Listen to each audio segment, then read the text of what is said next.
Hello everyone, welcome back to my channel. तो दोस्तों, स्वागत है आप सबका हमारे चैनल पर, जहां हम बातें करते हैं फैशन, ब्यूटी, लाइफस्टाइल, पूजा पाठ से जुड़े हुए ऑल टॉपिक पर। और मैं आपके साथ शेयर करती हूँ अपनी लाइफ का एक्सपीरियंस। तो दोस्तों, हरे कृष्णा, राधे राधे। कैसे हैं आप सब? आशा करती हूँ आप सभी लोग अच्छे होंगे। मैं भी बिल्कुल ठीक हूँ। और आज का वीडियो पितृपक्ष पर है कि कब से शुरू हो रहे हैं और कब तक रहेंगे, कैसे मनाना है। सो देखिए, इन सब बातों से पहले कुछ चीज़ें हैं जिन्हें हम यहीं डिस्कस कर लेते हैं, क्योंकि बाद में कमेंट आते हैं। सो कभी कभी ऐसा होता है कि मैं रिप्लाई नहीं कर पा रही हूँ आजकल, क्योंकि बेबी साथ में है छोटा।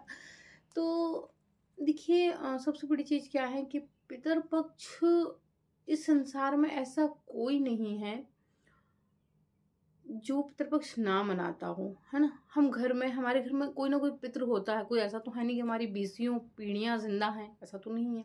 हमसे पहले दादा परदादा कोई ना कोई तो होता है ना, खत्म होते हैं। तो पितृपक्ष ऑलमोस्ट सबको मनाना चाहिए। दूसरी बड़ी चीज ये है कि जैसे हम जन्माष्टमी पूरी श्रद्धा के साथ मनाते हैं, राधाष्टमी पूरी श्रद्धा के साथ मनाते हैं, गणेश उत्सव जैसे हम बहुत श्रद्धा के साथ मनाते हैं, तात्पर्य यह है कि हमें पितृपक्ष भी इसी श्रद्धा के साथ मनाना चाहिए। अगर हम इस बात में मतलब रखते हैं कि नहीं, बस हमें सिर्फ दिवाली और जन्माष्टमी और गणेश उत्सव बस यही हमें श्रद्धा के साथ मनाना चाहिए, पितृपक्ष का कोई मायने मतलब नहीं है, तो ये फिर इनफैक्ट आपको ये कहें कि आप पूजा पाठ में नहीं, आप सिर्फ अपने मन को शांत करने में लगे हुए हैं।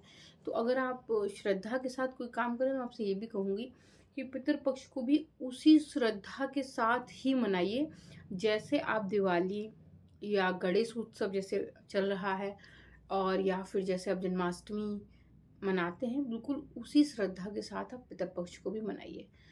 अगर पितृ प्रसन्न है तो देव प्रसन्न है, और देव प्रसन्न है तो जीवन में सुख शांति है। ठीक है। बहुत सारे लोग बोलते हैं दीदी क्या हमारे पितृ वाकई में हमें श्राप देते हैं? हाँ, बिल्कुल बिल्कुल। अगर आप पितृपक्ष में, भाई जैसे कहते हैं ना कि गणेश जी के बारे में कहा जाता है कि जब तीर्थ की बारी आई तो उन्होंने अपने माता पिता की परिक्रमा लगाई। और देवताओं में जो है सर्वप्रथम स्थान उनका हो गया। तो वो चाहते तो वो भी चले जाते तीर्थ करने, लेकिन चूंकि उनको पता था कि हमारे जो ईश्वर हमारे माँ बाप में है, तो सबसे पहले माता पिता। और ज़रूरी नहीं माता पिता के पहले हो सकता उनके माता पिता ना रहे हों, तो सबके प्रति ये कर्तव्य है और धर्म है आपका कि आप पितृपक्ष मनाएं। ठीक ना। उनको एक लोटा जल ज़रूर दें, वो किसी भगवान से कम नहीं है आपके लिए। उनके आशीर्वाद के बगैर भी बहुत सारी चीज़ें रुक सकती हैं। इसीलिए अब तो देखिए चीज़ें बदल गई हैं, और बदलने का सेंस मतलब ये कि जैसे अब शादियां होती हैं तो थाली वाला सिस्टम हो गया है।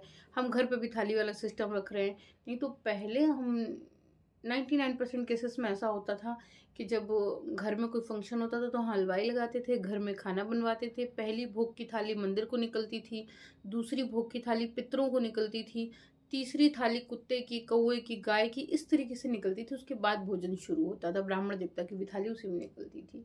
अब चूंकि थाली वाला सिस्टम आ गया तो पता चले 1000 रुपए की तो थाली, तो निकालें कैसे? पितरों की थाली कैसे निकाले? इतना बड़ा दिल भी तो होना चाहिए, है ना। तो मैं आपसे बस यही कहूंगी कि पितृपक्ष सभी को मनाने चाहिए। हम में से सभी की कोई ना कोई पितृ हैं जो धरती पर नहीं। अब जैसे अगर मेरी बात करें तो देखिए, ना तो मेरे सास ससुर हैं, है ना, और ना मेरे माता पिता हैं। तो सास ससुर नहीं है तो उनके भी माता पिता नहीं है, तो श्राद्ध तो चल रहे हैं। और ये बिल्कुल गलत है कहना कि नहीं हम तो 5 भाई हैं तो हमारे सबसे बड़े भाई करेंगे, सिर्फ उनका कर्तव्य। नहीं, आप भी उनकी संतान है, आपका भी उतना ही कर्तव्य है। आपको भी पैदा करने में उतना ही संघर्ष उन्होंने लिया है ना। तो इस बात को थोड़ा सा ध्यान रखकर चलिए, कब से पितृपक्ष स्टार्ट हो रहा है हम इस बात पे चर्चा करते हैं। तो देखिए, 17 तारीख को इस दिन अनंत चतुर्दशी भी रहेगी, व्रत पूर्णिमा भी रहेगी, और जो पहला श्राद्ध है वो शुरू हो जाएगा। ठीक है। सो इसकी तिथि शुरू हो जाएगी। प्रतिपदा तिथि जो है वो 18 तारीख से है।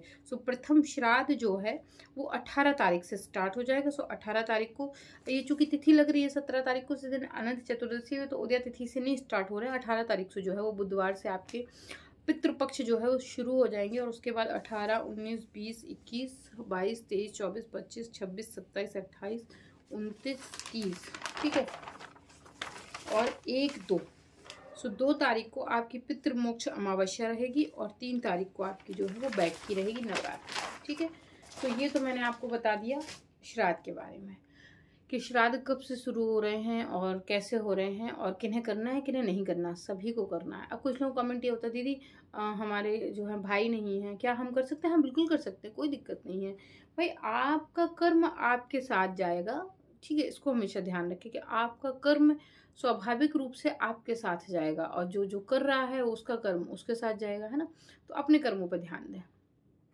दूसरी बड़ी चीज़ ये है कि पितृपक्ष हम कैसे मनाते हैं या कैसे मनाने चाहिए, ये सबके अपने अपने कुल के चलन पर, है ना। चाहे आपके कुल में क्या परंपरा आ रही है चली, उसके अनुसार करें। नहीं कुल की परंपरा के बारे में पता है, आप कहीं बाहर रहते हैं, तो आप इस विधि के साथ भी आगे बढ़ सकते हैं। तो जैसे पितृपक्ष है, अब आपको पता है पितृपक्ष शुरू होने वाले हैं, तो पितृपक्ष में क्या करते हैं, हम घर के जाले नहीं निकालते, ठीक ना। कहते हैं कि पितृ पृथ्वी पर आते हैं और वो पता नहीं कहाँ स्थान बना के बैठे हुए हैं, सो घर में जाले साफ नहीं करते। सो आप पितृपक्ष के पहले 1-2 दिन पहले घर के जो भी जाले हैं वो साफ कर लें। जो भी आपको साफ सफाई के कार्य हैं आप उन्हें पूरा कर लें, ठीक है ना। कि नहीं हमें यहाँ भी सफाई करनी है, जो भी साफ सफाई है आपकी आप पूरा कर लें। ध्यान रखें कि पितृपक्ष में जैसे कि मैंने आपसे कहा कि जाले नहीं निकालते, तो उसी तरीके से गंदगी भी नहीं करते। जाले नहीं निकाल रहे हैं, चलिए कोई बात नहीं, तो इसका मतलब ये भी नहीं कि आप गंदगी करके बैठे, जहाँ खा रहे हैं वहाँ फैला पड़ा हुआ है, जो गंदा है वो गंदा है, कहीं मक्खी पिन पिना रही है, तो इस तरीके का माहौल नहीं रखा जाता। साफ सफाई, झाड़ू पोछा, साफ सफाई, खुद की साफ सफाई, घर की साफ सफाई ये ज़रूरी है, लेकिन इसका मतलब ये नहीं कि आप जाले निकाल लें। तो जाले वाले अगर आप करना है तो नवरात्र के पहले ही, पितृपक्ष के पहले ही निकाल लें।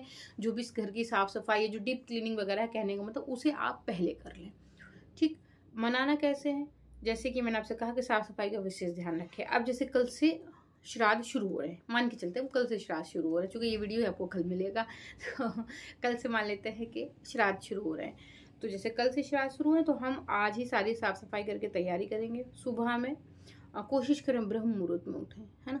जो ब्रह्म मुहूर्त में अपने पितरों को जल का तर्पण करते हैं, वो सीधा अमृत के द्वारा उन्हें मिलता है। वो जल हमने दिया है लेकिन उन्हें अमृत समान मिल रहा है। और वहीं सूर्य उदय के बाद का जो होता है वो सादा जल होता है। और सूर्य उदय के 1.5 घंटे बाद की जो अवधि होती है, कहने मतलब मान लीजिए सुबह 9 बजे से 12 बजे के बीच का जो समय है, वो जल जो है वो अपने आप फूल में परिवर्तित हो जाता है। तो कोशिश करके जब भी आप जल दें, पितृपक्ष के लिए आप एक सादा सा नियम बना लें कि हाँ हमें सुबह में देना है ना, तो आप सुबह में उन्हें दें। सुबह जो घर की महिलाएं हैं उनका कार्य सुबह उठ जाएं, पितृपक्ष से जिस दिन शुरू हो रहा है उस दिन बाहर झाड़ू वाड़ू लगा लें, अपना धुलाई वुलाई जो करनी है। कुछ लोगों का कच्चा होता है तो वो लीप लेते हैं, लीप लें। आटे के द्वारा छोटे छोटे 2 फूल बना लें, जिसे कहते हैं रंगोली। आप रंगोली कह सकते हैं, एपन कह सकते हैं, जैसे आप बनाना चाहें उन्हें बना लें। चावल और सफ़ेद रंग के पुष्प दोनों तरफ चढ़ा दें। इसे माना जाता है कि हाँ अब आप अपने घर में श्राद्ध पक्ष शुरू कर रहे हैं, ठीक है। जूते चप्पल एक तरफ रखें।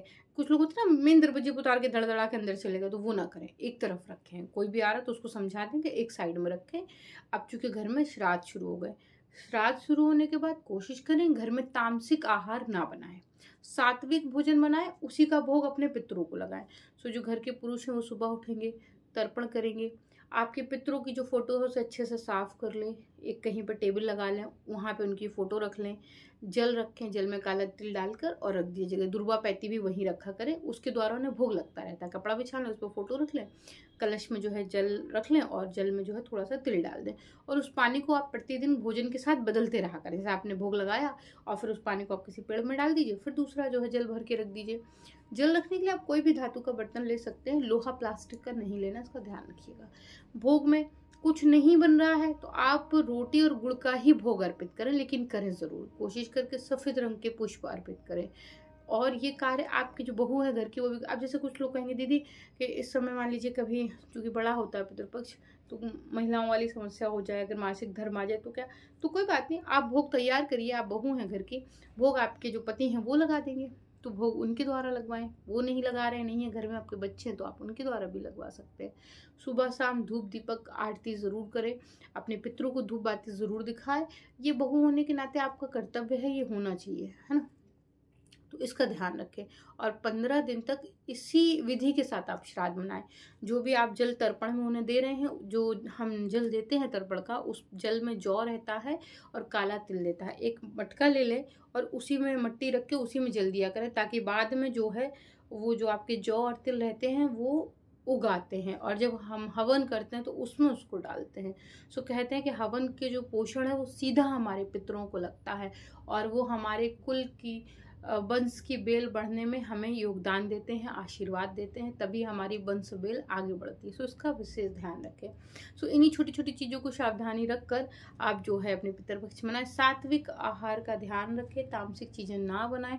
देखिए होता क्या है, जिस पद्धति से आलू पैदा हो रहा है उसी से प्याज पैदा होती है और उसी से लहसुन पैदा होता है। प्याज लहसुन का मतलब, प्याज लहसुन कोई मुर्गा और कुत्ता बिल्ली नहीं है। जैसे आलू उग रहा है ना, वैसे भी प्याज उग रही है। लेकिन क्या है कि उसकी जो तासीर है वो तामसिक है। उसको खाने से शरीर में उत्तेजना पैदा होती है, और जब आप उत्तेजित रहेंगे, आपका मन शांत नहीं रहेगा, उत्तेजित रहेगा, फिर आपके दिमाग में विकार आएंगे, आपके शरीर में विकार आएगा, और आप चाहे पूजा हो, चाहे ध्यान हो, चाहे साधना हो, आप कहीं मन नहीं लगा सकते। और इसीलिए इस तरीके का भोजन जो है हमारे पितरों के लिए भी वर्जित है, ईश्वर के लिए वर्जित है, कि ताम गुणी चीज़ों का प्रयोग ना करें। सात्विक कोशिश करें कि बगैर प्याज लहसुन का आप जो है भोग बनाएं, वो अपने पितरों को दें। अगर मान लीजिए घर में से कुछ लोग होते ना, अभी नहीं मानते हैं, उन्हें खाना ही है, तो आप उनके लिए बनाएं। आप अपने पितरों के लिए जो है रोटी बना लें, साथ में गुड़ जो है रख दें, रोटी पर घी लगा के रोटी और उस पर गुड़ रख के आप भोग लगा दें, ये कर सकते हैं, है ना। कभी खीर बना दी। तो 15 दिन है, जैसे हम नवरात्र बहुत धूमधाम से मनाते हैं, बिल्कुल वैसे ही श्राद्ध धूमधाम से मनाएं।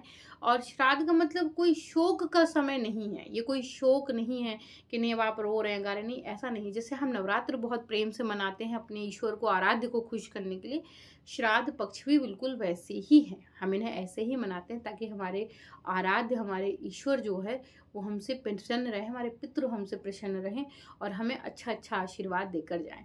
तो दोस्तों आशा करते हैं वीडियो आपको पसंद आई होगी। मेक श्योर अगर पसंद आई तो वीडियो को लाइक करें, चैनल को सब्सक्राइब करें, फ्रेंड एंड फैमिली के साथ शेयर करना बिल्कुल मत भूलें। मैं मिलती हूँ विद अ न्यू वीडियो, तब तक के लिए take care and bye bye.